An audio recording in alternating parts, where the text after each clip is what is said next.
நிறைய மக்கள் நெருக்கடியோடு இருக்க மக்களை நாம் பார்க்கும்போது அவங்க ஏன் பயப்படுறாங்க அப்படின்னா, వాళ్ళు కృంగిపోయిన సమయంలో వాళ్ళు ఎందుకు భయపడుతున్నారంటే தேவனை பார்க்கக்கூடிய கவனம் மாறிவிட்டது.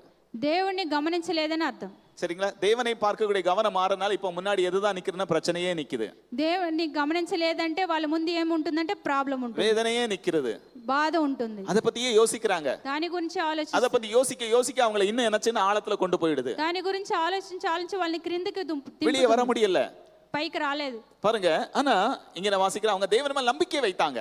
కానీ వాళ్ళు దేవుడిపై నమ్మకం పెట్టారు. நம்பிக்கை வைத்தவங்க தான் ஜெபம் பண்ண முடியும், தேவனை பார்க்க முடியும். నమ్మకం పెట్టినందువల్ల ప్రార్థన ప్రార్థన చేయగలుగుతాం. హల్లెలూయా, హల్లెలూయా. பாருங்க, அதனால தான் நான் உங்களுக்கு சொல்றேன், வேதனை நேரத்துல நமக்கு ஒரு பெரிய மருந்துங்கிறது ஜெபம். பெரிய மருந்து అంటే బాధ సమయంలో మనకు వచ్చే ఒక పెద్ద మందు ఏంటంటే ప్రార్థన. நம்ம ஜெபம் பண்றோம் அப்படின்னா தேவனை நான் நோக்கி பார்க்கறோம்னு அர்த்தம். మనం ప్రార్థన చేస్తున్నామంటే அவர் மேல நம்பிக்கை வைக்கிறோம்னு அர்த்தம். తన మీద నమ్మకం పెట్టామని అర్థం. நம்முடைய பிரச்சனையை ஓரமா ஒதுக்கி வைக்கிறோம்னு அர்த்தம். మన ప్రాబ్లం ని సైడ్ లో పెట్టామని అర్థం. அதனால வேதம் நமக்கு ஒரு நல்ல ஒரு ஆயுதமா, ஒரு பெரிய ஒரு கட்டளையா நமக்கு சொல்லுது. நம்ம எந்த நேரங்கள் நமக்கு துன்பம் வருதா, நம்ம செய்ய வேண்டிய அடுத்த ஸ்டெப் என்னன்னா ஜெபம் பண்ணணும். ఎటువంటి కార్యం మన ముందు నిలిచి ఉన్నా కానీ మనం మొదట చేయవలసింది ప్రార్థన ఒక్కటే.